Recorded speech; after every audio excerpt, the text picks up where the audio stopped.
Thanks for tuning to Twisted Youngins, the most unorthodox show on the globe. And I am one of your hosts, Myra B. King. And it is your boy, Dave, aka Mojo, in the building. And today we definitely have another special guest. Go ahead and introduce yourself, sir. Hello, my name's Chris Poll, or CaptainChris on Instagram. I'm a very senior training captain on the Virgin Atlantic A350-1000 aircraft. And I'm flying all around the globe during the pandemic and trying to inspire young people to get into the business and become pilots, and also to motivate people to keep flying when they can, and also encourage people to fly just as soon as we can all get airborne again. Absolutely. Wow, that is great. We do need more young people with pilots. Is there a shortage on pilots? There's not a shortage of the pilots because all the pilots are sitting on the ground right now wondering when they can fly. However, anytime there's any chaos in the industry, that's an opportunity. And I really, truly believe within the next 2 or 3 years, there's going to be a shortage of pilots because of the pandemic, because there's a lot of people in my age group who probably won't come back to flying. So that will create a large gap in the industry. So yeah, it's a great time to try and learn to become a pilot right now. I think when people hear the word pilot, sometimes it may deter them, like for some, for people who may be interested in, and they may feel like, oh, how do I become a pilot? Like if I'm a young, if I'm a young person, what do I need to get into it, to be a pilot, to be able to fly? Absolutely, and that's the audience you've got there. So when I was 12 years old, I was fortunate enough to be allowed into the cockpit of a Boeing 727 on a family holiday. And it was the first time I'd ever been on an airplane. And from that moment on, I thought, I want to be an airline pilot. I really want to be an airline pilot. However, since September the 11th, flight deck doors are locked. So nobody's allowed in the flight deck since that date. So anybody who's less than 21, which is my son, he's never been able to visit me in the flight deck. So nobody can visit the flight deck these days in flight. And that's just the way the world is. So how do you become motivated like I did? Well, what I've done is on Instagram is I show videos and pictures inside the cockpit. In other words, I take people inside the cockpit using Instagram to basically say, look how cool it is in the cockpit. Look what I do for a living. And maybe you'd be interested in doing that sort of thing yourself. There's many, many different ways you can learn how to be a pilot, but I try and inspire young people to say, hey, it's a cool job. I love it. I've been doing it since I was 18 years of age, and I was inspired at 12. So I'm trying to inspire another young generation of young people to come along and become pilots. Absolutely. I mean, what you're saying is true, because like you said, there is a lot of benefits to becoming a pilot. I mean, most people think about the money and they think that being a pilot is a hard job. It's not necessarily hard. It's just a lot of responsibility, as most jobs are, as most jobs are. So, like I said, a lot of benefits. We're talking money. We're talking free hotels. We're talking flights everywhere, free flight benefits. Sometimes when you retire from the right company, free flight benefits for life, all that type of thing. So we're looking at a bunch of stuff. My question is, like she said, in becoming a pilot, what is the issue or what is the problem that we're going to face in the future? Because I feel like with the technology being introduced in the aircrafts now with maintenance, as far as AI technology and, better hypersensitive activity, especially with the fuel efficient engines and everything, especially with Airbus, flying Airbus, they're very fuel efficient aircrafts. Right. Do you think that's going to create a shortage as well? And like you said, with the older pilots not wanting to come back, the industry getting younger, the hardest thing I tell people in aviation is starting out young, because you have no experience. And who wants to let a young 20-year-old kid fly a plane? It's hard. I've been through that same experience myself. I was a 18-year-old pilot, and I grew this big, horrible mustache. I looked like Freddie Mercury because I tried to look old, but I just looked like an 18-year-old with a big mustache. So nobody wants to fly with a young'un, right? However, you've got to get your experience somewhere. So like this expression, catch 22, you need to get your experience, and you've got to start out somewhere, and somebody will give you that start. And it might be just sitting in the right-hand seat of a single pilot operation, and you get that experience, and eventually you'll move up to the bigger aircraft, and then you'll eventually move into the captain's seat, and then you'll move back into a smaller jet aircraft in the right-hand seat, and you work your way through. It's like a lot of careers. You've got to start from the bottom and work your way up. And through that, you gain experience along the way. So the other question you had was, is there opportunities in the future as things get more advanced? Yes, they'll always need a pilot in the cockpit. I don't think even the youngest kids out there watching this will want to go on an airplane without somebody up the front. I know we've got driverless trains. We're going to have driverless cars soon, but do you want to be 5 miles or 10 miles above the earth with nobody up the front of the controls? I don't want to be. So I think there'll always be at least one pilot up there. I think there'll be two for many, many years to come, but you might have one qualified pilot and one who's learning to become a qualified pilot up there as well. So you'll have a pilot's assistant. So I think that's what the technology will bring to the aviation industry. You will have less qualified pilots and more people learning to fly. And that's how the industry will go eventually. And we want to congratulate you as well, because didn't you win an award last month for National Aviation Month? Hey, this your boy Desi Des. And it's your boy Mojo. And if you like what you are seeing so far, make sure you like, comment, and subscribe to the page. Please. And if all else fails and you like what you talking about as far as this merch-wise, baby, hit us up. You know what I'm saying? Check us out on YouTube or Instagram or Facebook at TwistedYounginz with a Z. You know what I'm talking about? Make sure you give us an email at TwistedYounginz@gmail.com for all promotions. Where's it at? At TwistedYounginz@gmail.com? Yes, sir, with a Z. And also, if y'all don't like what you see right now as far as merch-wise, we got more merch, and we also do merch. Do your merch, Send us in a we couple support designs. everybody. Yeah, and we do promotional packages, interviews, videos, articles, whatever you guys need, man. Just make sure you hit us up. Holla at you, baby. Absolutely. There's an online award. Aerotime magazine awarded me an achievement award for what I've been able to achieve during the past year during COVID-19, which is to basically promote aviation, and promote aviation. So I've been supporting the company I work for, Virgin Atlantic. I've been promoting people to buy airline tickets. And also I've been supporting anybody who works in the industry on the ground by saying, hey, look, we're still flying, we're still airborne, we're still keeping these airplanes flying because we want you back, we want you to join us, and we want the industry to pick up. It hasn't picked up yet, but it's on that way. We're still flying. I'm flying tomorrow.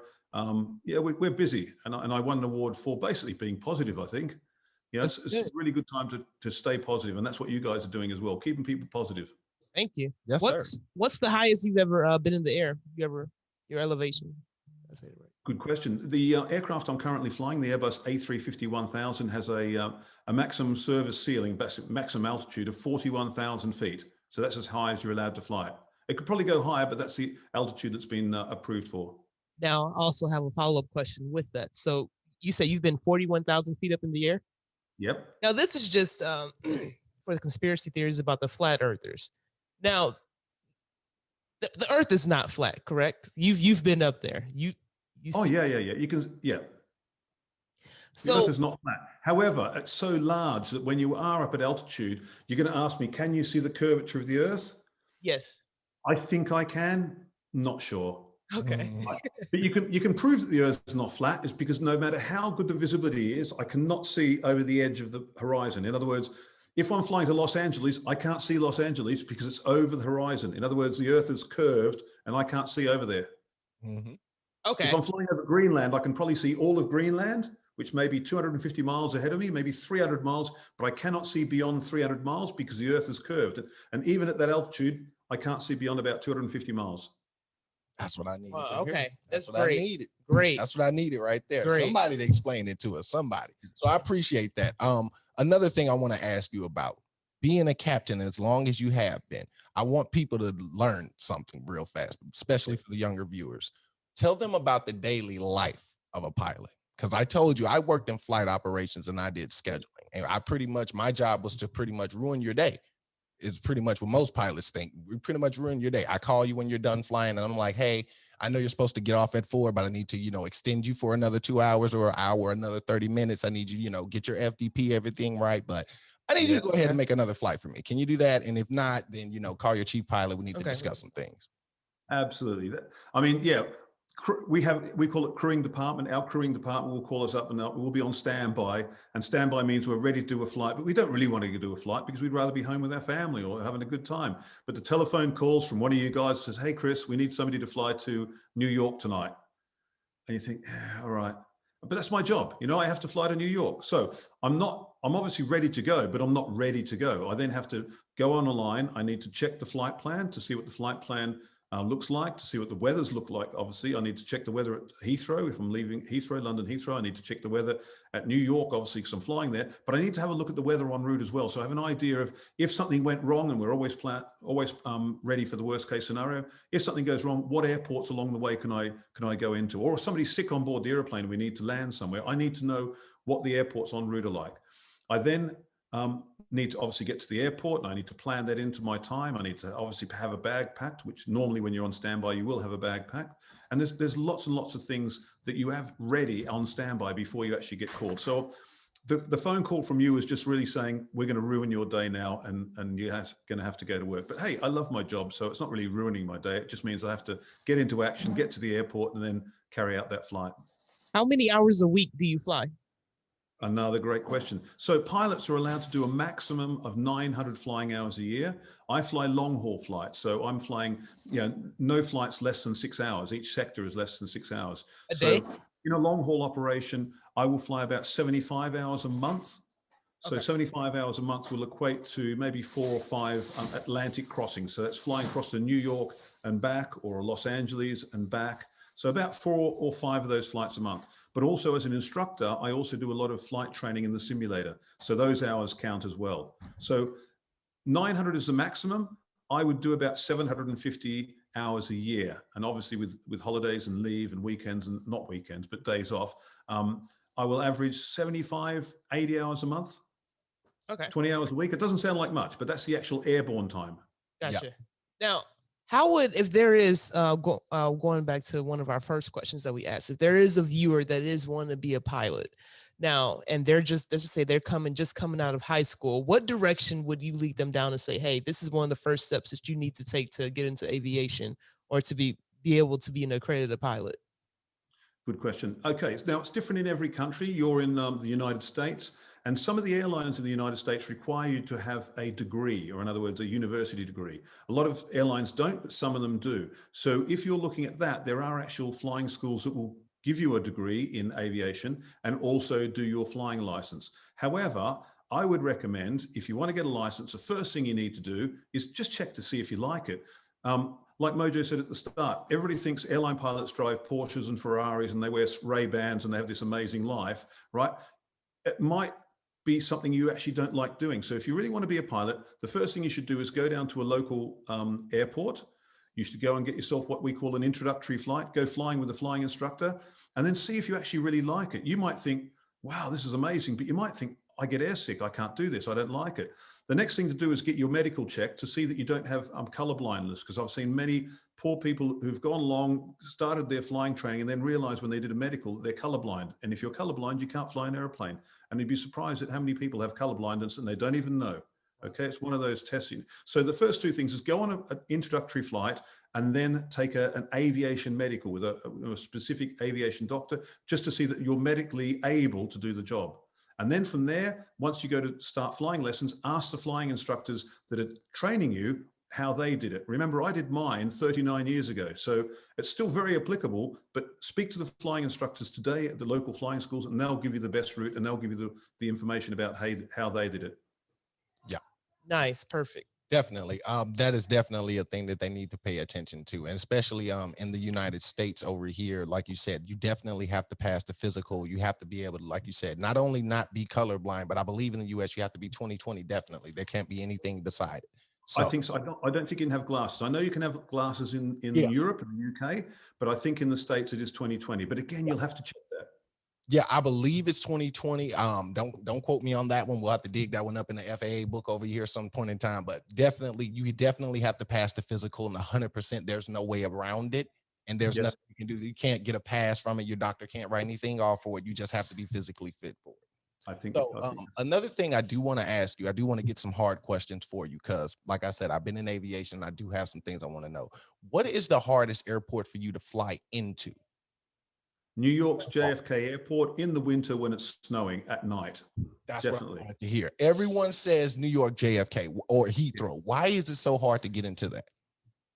It's mainly the traffic situation. I mean, the air traffic controllers at those airports are some of the best in the world, but there's still a lot of traffic. Obviously, during COVID-19, it's been nice, quiet, and it's actually been quite relaxing going into New York.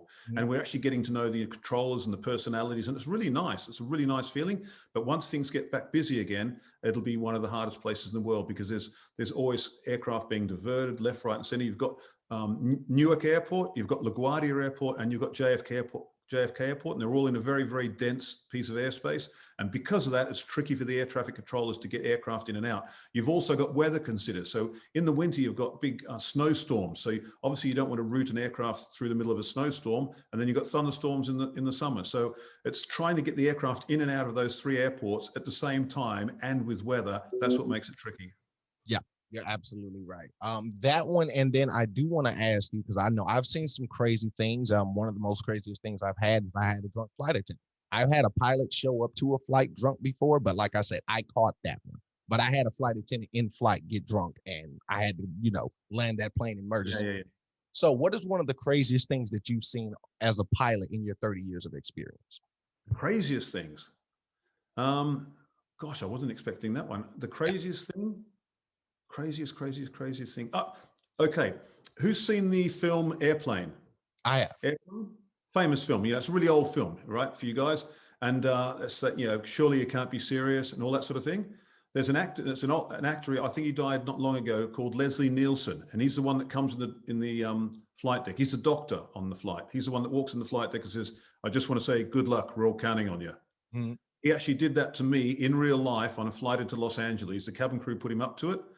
Right, we were coming in on the approach into Los Angeles airport, and he opened the door and he said, "I just want to say good luck. We're all counting on you," and then closed the door, just like in the film. That is crazy. Okay, that was crazy. That was the good old days. Have you ever known a pilot to, well, maybe 90 pilots that you're associated with, but known a pilot to have a few drinks and fly a plane?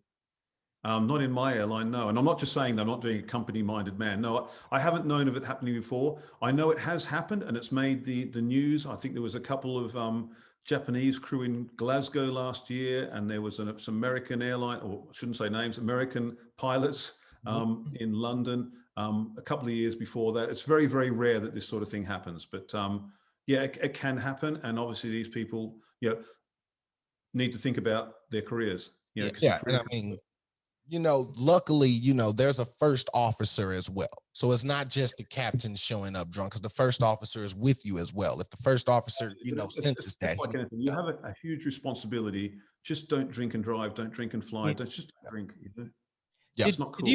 Did you have any first time jitters when you first started out flying planes? Oh, it's a long time ago. Yeah. No, I don't think so. Obviously, when you start a new company, you have those jitters, like you just want to be good at your job. You just don't want to disappoint the other guy that you're flying with, and you're a brand new co-pilot, and this is like, old airline captain, somebody like me, and you think, I just want to impress him. I just want to do a good job. So yeah, you have those sort of jitters that you just don't want to disappoint the person that you're flying with. You want to do your best, just like first day at school.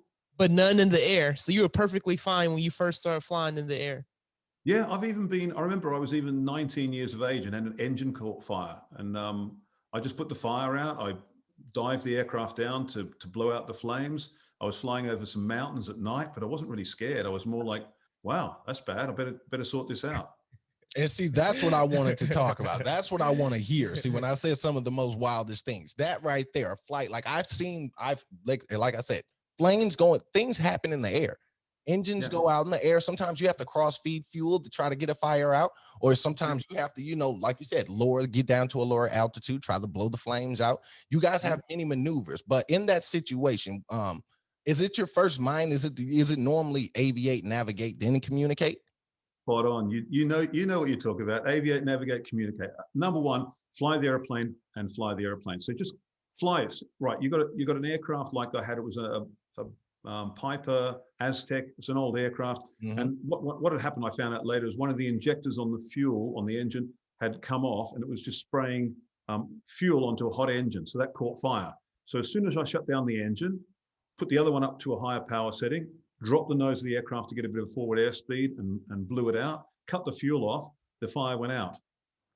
The crazy thing is, on that one, I actually had a Channel 9 news crew on board, and they got their cameras out and they were starting to film it all. So wow. I was like hero pilot that day. But yeah, that was a long time ago. That was 1983. That's beautiful, though. That's beautiful. So another one I do want to ask, because a lot of people don't understand, like you said, sometimes you do get a phone call if you're on standby, because there are pilots who are on standby, and then there's pilots who are active. So if you're on standby, what people don't know is, I do want to ask you, because you're in London. I know in America, you've got 10 hours from the time I call you to make it to the airport. Now, very different for us. We call that available. Okay. So an available basically means a day before. So that was what you call standby. So we have what's called available. So if I was available, say Monday, I've got to be available to do a flight on Tuesday. Okay.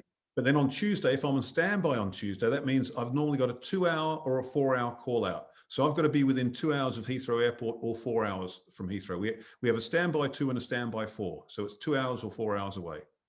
Okay. And because I live in the south of France, I have to fly up the night before and stay in a hotel at my expense to be on a 2 or 4 hour standby. So, but that's my choice to live where I live. Yeah. Do you think pilots deserve more pay or better pay? Sorry, pilots are. Do you think pilots deserve better pay? Better paid than when? Than what they're getting now. Than what they're getting paid now. I think it's always gone up with every other job. I think airline pilots used to earn more in the old days when it was it was difficult. It was more difficult. You were flying 4-engine aircraft and they regularly had an engine fail. And, it was like they didn't have the same technology and the same avionics. So as aviation has got a little bit safer, salaries, they haven't gone down, but they haven't continued to go up at the same rate.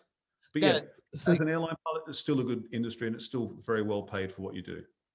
Gotcha. So you're saying basically back then maybe they probably deserved to get better pay, but now since there are advanced technology making things a little easier, it's everything averages out. It's pretty fair. Averages out. Yeah, absolutely. Really good way of describing it. Got it. Okay. Other than that, do you have any future events coming up that the people should know about?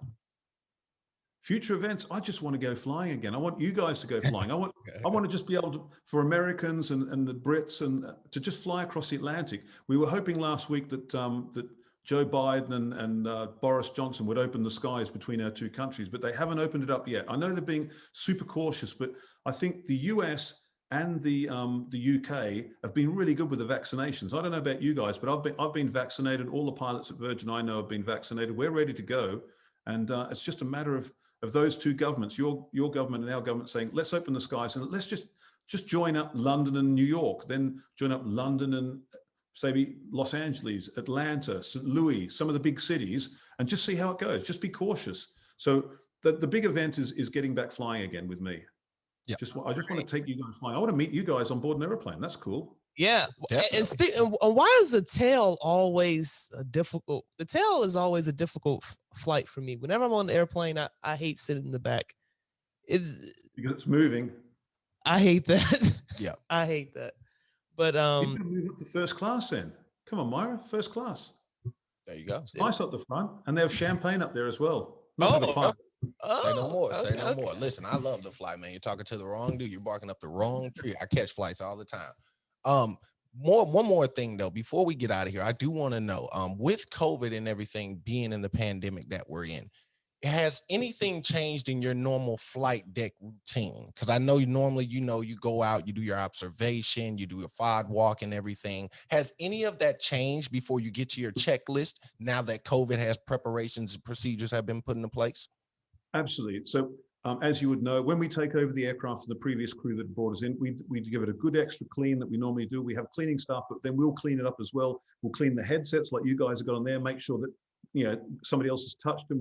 Especially the microphone that's been in somebody's mouth or near their mouth, we'll give that a good old wipe down. But then whenever we're on the ground, we have our masks on. So we have our normal surgical masks like you have, because we've got people coming in on the ground who are like, they might be from St. Louis, they may be from Los Angeles. And those people, we don't want to infect them and they don't want to infect us. So we all wear our masks, but as soon as the door is shut, the flight deck door, the two of us take our masks off, because we can't communicate properly with the mask on. It's just, you need the proper speech to be able to communicate in the cockpit. So we wear masks the entire time that we leave our hotel until we actually shut the flight deck door and push back for takeoff. So that's a little bit different and it's a bit awkward. Okay. And I do have one more thing for your fans, because I've seen they've been trying to get a hold of you and try to get this question out. So everyone wants to know, what are you looking for when you're examining someone else, when you're observing a flight? What are you looking for specifically? Are you looking for to make sure that they have their hand-eye coordination together and that they actually know what they're doing? Or are you actually looking to see if they have a feel for it and they're not just moving off of numbers and calculating, they're actually moving off of, you know, the feel of the aircraft, the, you know, dictation of the movement in the air and everything? I'm looking for aptitude. Aptitude's a good word to Google, aptitude, but I'm looking for confidence, which is another one. Is just being somebody coming in and being confident and being able to do what they do and trying to impress me when they're doing a test, right? So not just being overconfident, like, hey man, look how good I am. No, but just being confident in their ability to carry out the checklist, to actually fly the airplane. If I ask them to do something specifically, they'll do it. And just having the aptitude to be confident in the aircraft. And confidence takes you a long way. And it's such an easy thing to have when you've got it, but to get that confidence, you have to start being good at something. You have to believe in yourself. And I know that's a platitude, but the only way you can become confident is to really believe that you're good at something. And that's really important. Have you ever had anybody give up? Yes, I've seen people give up. Yes, absolutely. I've even had somebody flying an approach and I've looked across and there's been tears and they've said, I can't do it. I can't do it. And I've had to take over, not on board a commercial passenger airliner, but in a training environment. And you just really feel for them. They've just lost their confidence. And then you've got to build it back up again. You go, hey, look, there was nothing wrong with that approach. You just broke down. You'll be fine. And then they get some extra training and so on. But I think confidence is the most important thing, not just in flying, it's in life, I think. It's just believing that you're good at something and believing in yourself. I know that people use that expression too much, but once you understand what I mean, once you can believe in yourself and trust yourself, you're going to do well in life, no matter what you do. Thank you, sir. That was a great closeout. Absolutely. That was a great closeout, sir. Beautiful, man. I appreciate it, man. That was great. You got anything else? No, I do not. Definitely want to thank you for coming on. Thank you for closing out the show. And that was beautiful. Like I said, I appreciate you giving us your time today. Like I said, I know you're a busy man. You're in and out the country, obviously, and you're still flying. You're still active today. So I appreciate that. I appreciate your contribution to aviation. And hopefully we can inspire some more minds, and hopefully we can do this again, get some more information out and try to get some more stuff to these people out here and to the children so they can learn more about aviation and that it's actually possible out here and it's fun. It is fun. It is possible. And somebody's going to need to fly me when I retire. So there you go. Young people out there, go out and become pilots because I want to still go on holidays when I've retired. Absolutely. We all do. I appreciate you coming in today, Captain Chris, and have a beautiful day for the rest of your day. Thank you, sir. Bye-bye.